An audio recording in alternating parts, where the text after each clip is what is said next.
Max Gorlin, Melbourne Football Club. You're listening to the Coaches Panel. This is Nat Fyfe from the Fremantle Footy Club. Trent Cotchin from the Richmond Footy Club. Scott Pendlebury from the Collingwood Football Club. You're listening to the Coaches Panel. Patrick Cooch from the Carlton Footy Club. It's Rory Sloane here from the Adelaide Crows. This is Tom Mitchell. You're listening to the Coaches Panel.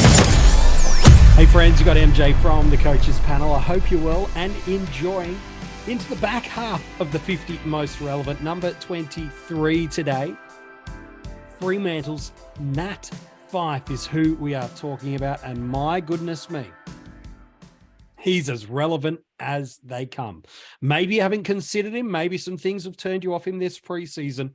Regardless, we've got to have a good chat about Nat Fyfe. Joining me on the podcast, as he has right throughout the preseason, you've heard him talking about other previous Fremantle players like Caleb Sarong, Hayden Young. Don't worry, he's done other Fremantle players, so when I tease that he's coming up again soon, it won't be a Fremantle player, or will it? Anyway, enough of that. MiniMonk is back on the podcast. Hello, buddy. How are you? Yeah, pretty good.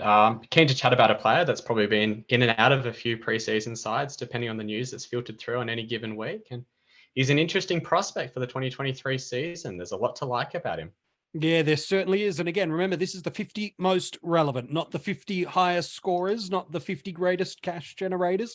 It's about relevancy, and it does factor in DreamTeam, SuperCoach, and AFL Fantasy. And in that format that we mentioned last, while he could be a reasonable performer, the value based on what he can do and what he has done based on his price point is certainly much higher in the other two formats. Let's talk about him. He is one of the big name DPP additions that we picked up from Champion Data in the offseason. The 31-year-old Docker is now a mid-forward, and it's been a few years since he's been that. His highest score last year, it's not great reading. 89 in Dream Team and Fantasy against the Saints. In that same game in SuperCoach, though, it was a 96. They are nothing compared to some of his historical brilliance. 150 game against the Adelaide Crows in 2015. If you remember that game at Adelaide Oval, he and Patrick Dangerfield going full blow for blow, UFC style. It was amazing. Well, the year earlier in SuperCoach, a 171. He was good, like real good. Let's talk about his average. Let's talk about his average before I let you really loose on him. 56.1 in Fantasy and Dream Team, 63.3 in SuperCoach, and he has been priced nicely because of it. 313,000 in SuperCoach. That is not a starter. 450Ks, just over that in DT, just a touch under 700,000 in Fantasy. You might look at that and go, man, what's the pricing there? Remember, AFL Fantasy will award the discount to the higher of the two prior seasons, which means it's not on that seasonal average of 56. Rather, it's on what he did the year before when he went 84.4. MiniMonk, I know you love your Dockers, but for the better part of a decade now, Nat Fyfe at full flight, there's not much better things in the AFL, is there? There really isn't. I mean, he's a dual Brownlow medalist. He's a phenomenal midfielder.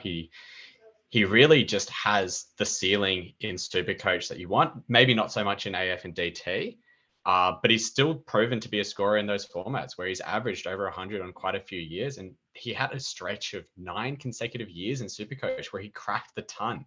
And he's coming in priced at 313K in SuperCoach, and and in Dream Team he's priced at 450. Yeah, I mean, it's lots of value for a player that can potentially become a top 6 forward if the cards fall his way. I mean, in AFL Fantasy, the price is a bit off-putting because of the way they do their pricing, and that's understandable. But the other thing to note about Fyfe is he's not a player that you just have to say, right, he's a starter option or he's not an option at all. That's true. He is a player that you can consider at points through the year. I mean, he's playing forward in match sim at the moment. Does that mean he's going to be playing forward for the entirety of 2023? Well, certainly not. He's shown that he can play midfield at the best of levels. I mean, he hasn't won his Brownlow medals by playing forward. He's won them by playing through the midfield. Yeah, he's been exceptional over a long period of time since 2011 to 2020. You're right. A 95 to 105 average in AFL Fantasy and Dream Team. And in SuperCoach, 9 of those 10 seasons, averaging 100 plus, 3 going over 119. We'll get to 2022 in a second, but even in 2021, where he wasn't at his best, he still averaged the ton in SuperCoach.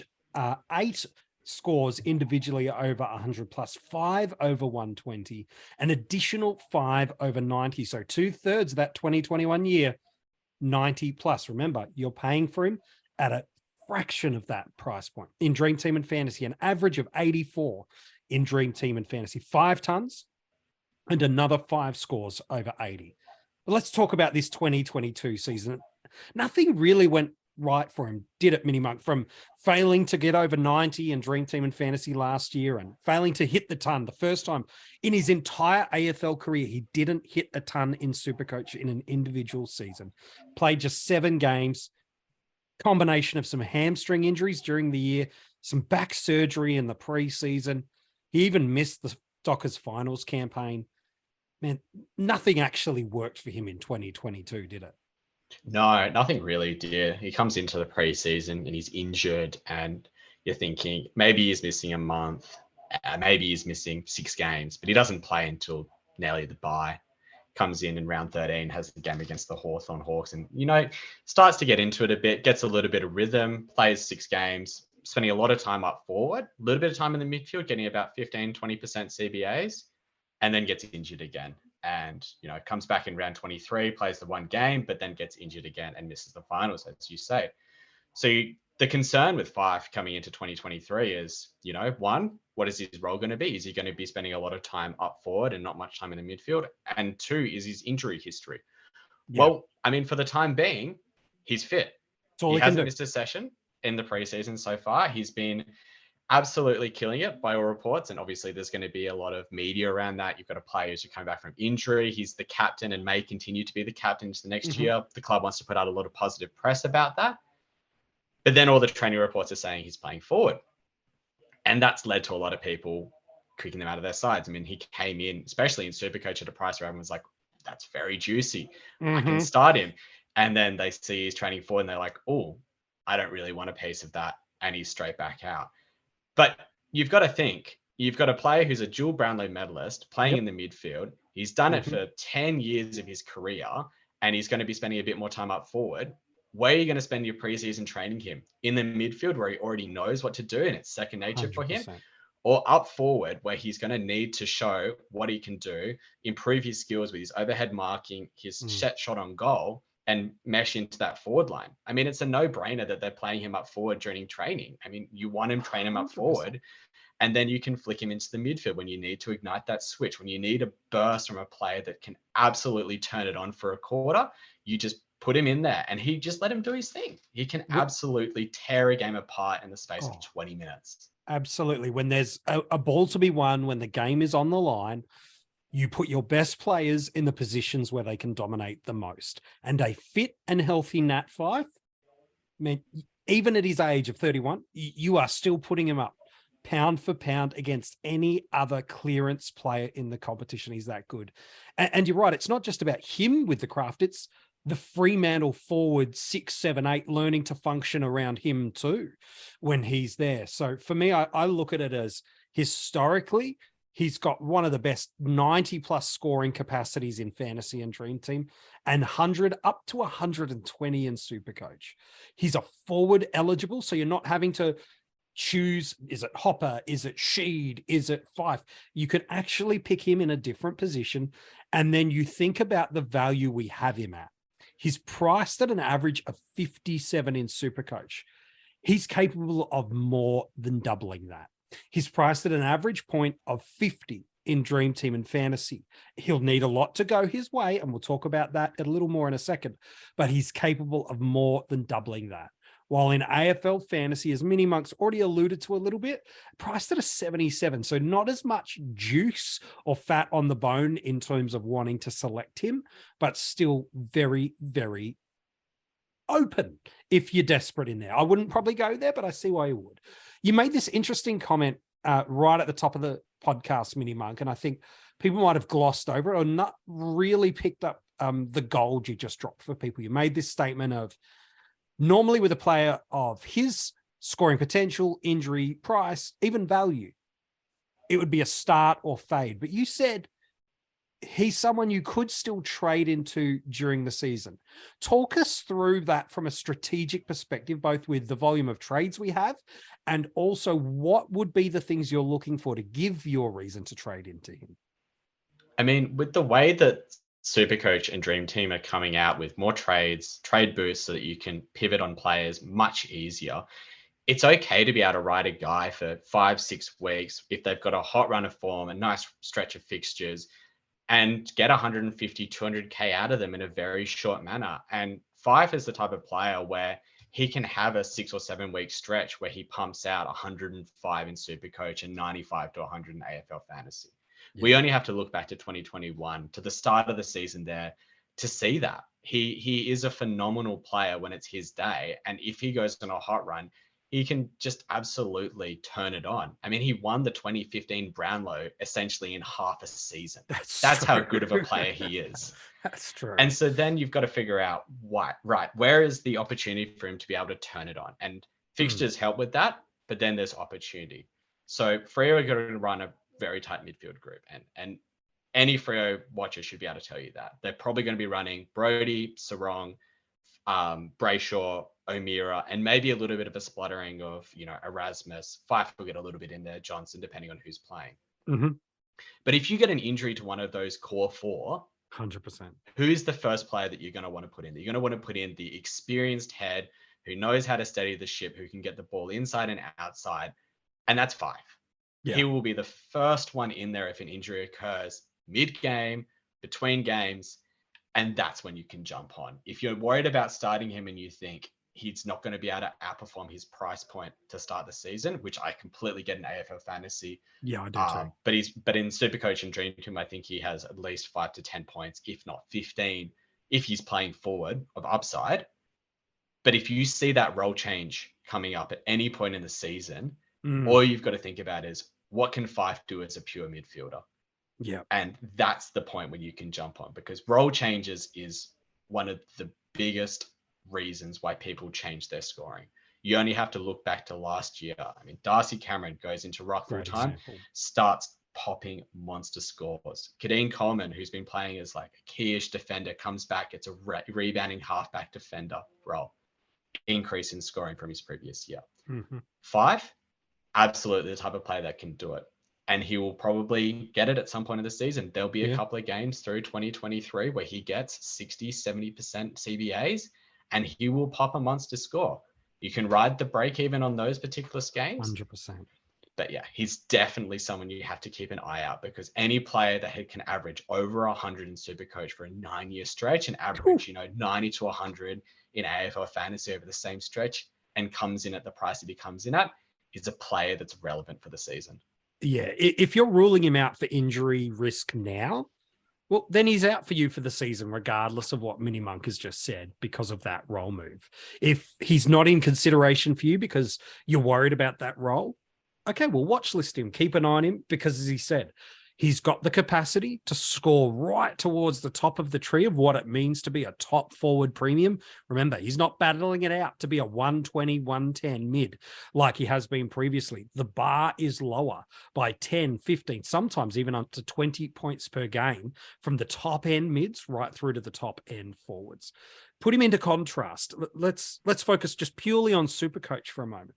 He's priced $100,000 more than the most expensive cash cow this year. He's priced cheaper than Dom Sheed and Jacob Hopper, who we've had already featured in the 50 most relevant.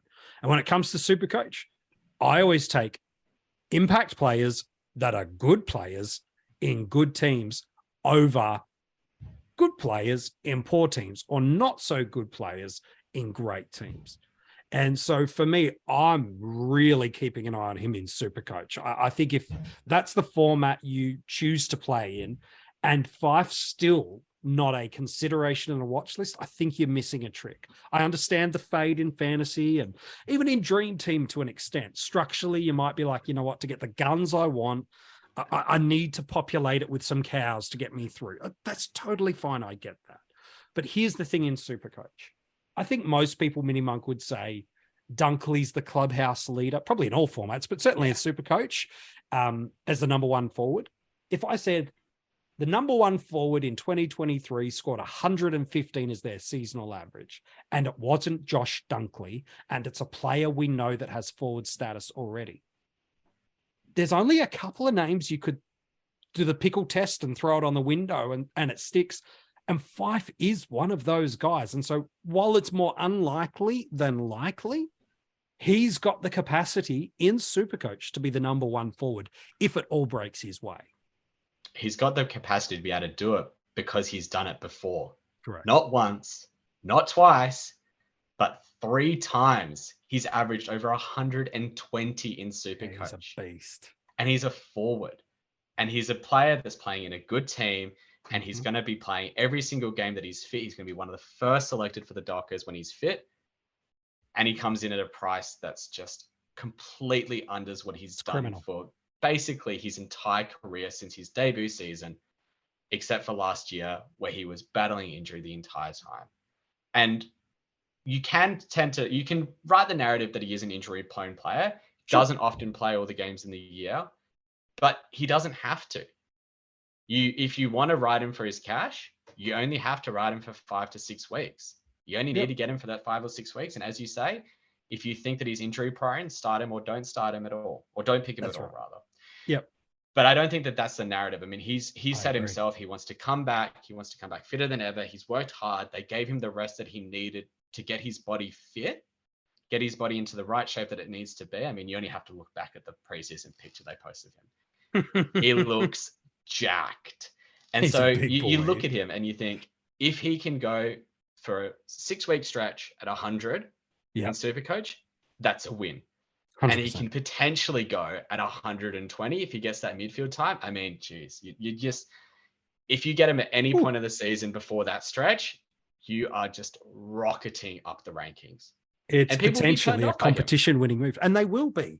That they'll see the role, they'll know the injury history, they'll not think in Dream Team and fantasy. Only as a mid could he pop 90s. He won't be a full-time mid-solid void. We're not saying that. What we are saying is watch list. Watch what he does. See what the season presents. In Dream Team and SuperCoach, you have nearly double the trades you used to than when I first started playing Dream Team and SuperCoach a decade ago. You used to have to complete your team with 20 trades. You're almost double that. It's much closer to AFL fantasy, where you can do, as MiniMonk has said, 4, 5, 6 week runs of a player, flip and run, flip and run, flip and run. And so even if you're not starting him, you're considering him at various points of the year, because as MiniMonk has really well pointed out, one injury, one variable change, even one combination of the mids that isn't working, and Fyfe, the Brownlow medal piece, goes back in, and all of a sudden we could have a start on our hands. Let's talk draft day, though, MiniMonk. I feel like that the concern of injury and forward-heavy training role will cause people to really fade on him based on what he could be. Where do you see him going on draft day? I'm presuming it's different across the formats, given his SuperCoach pedigree.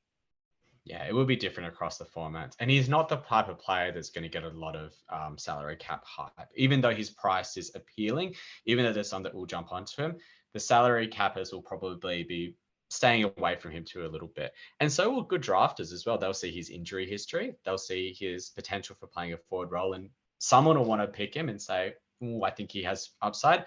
But there'll be a lot of people that'll be scared off by that, because in drafts, you really need a player to be available for majority of the season. Your best ability is your availability, as they quite often say. But if you've got a player that has the ability to be at the top of his line, you've got to be considering him at some point in the early-ish rounds, middle rounds. A comparable example might be someone like Aaron Hall, who has a lot of injury risk. There's a lot of concerns about his role as well. But you'd still draft him as a defender. 100%. So I think in SuperCoach, he probably goes somewhere in the F3 range, because he presents so much upside. And if he fails, then you're not losing out a huge amount picking him at that point. And then in AFL Fantasy, you're probably going a little bit later, probably at around about the F4 range, because again, he has the ability, not quite as high of a ceiling in AFL Fantasy and Dream Team, but it doesn't have to be. And at that point, if it goes badly, you're not going to be burnt that much. You're looking to probably pick up waiver guys through your F4, F5 positions in most of the time of the 100%. year anyway. So I think it's a low risk point to pick him at for someone who has a lot of upside. Yeah, I'm spot on with you. Hey, MiniMonk, as always, mate, a pleasure to have you on these podcasts. Thanks for having me. And it was good to have a chat about a player who's, quite often a lot of the players you bring me on for are being ignored a little bit by the community. And I think that there's a little bit more to the Nat Fyfe role and value than people are thinking about coming into 2023. I think you're right. And I think what you've done too is help just open some people's minds and eyes up to the possibility of what he could do in 2023. If you want to go and read the article on Nat or any of the other players we've revealed so far, the good news is you can go and check them out at coachespanel.tv. That is where all the players have been revealed so far. While you're there, you can also join our Patreon supporter group. For just a couple of dollars a month, you can get access to some exclusive groups, additional content, more podcasts, and a bunch of other things for just a couple of bucks a month. You can make a difference in helping support the coaches panel. And if you become a mid-price or a breakout and even a premium tier supporter, we'll kick you these podcasts a day early so you can stay ahead of the pack. So who's at number 21 in the 50 most relevant? It's a good question. Here's a clue for you. 3 consecutive seasons of 110 plus in SuperCoach. 3 consecutive seasons of triple-digit averages also in AFL Fantasy and DreamTeam. He finds his way pretty much every single year, or at least in the past 3, to be a top 10 averaging, and in some years, overall point scorer. But as I look at the ownership percentages, as I look at the way people are trying to structure out their side, finding him is about as rare as a St Kilda premiership. Who am I talking about? You'll find out tomorrow in the 50 most relevant.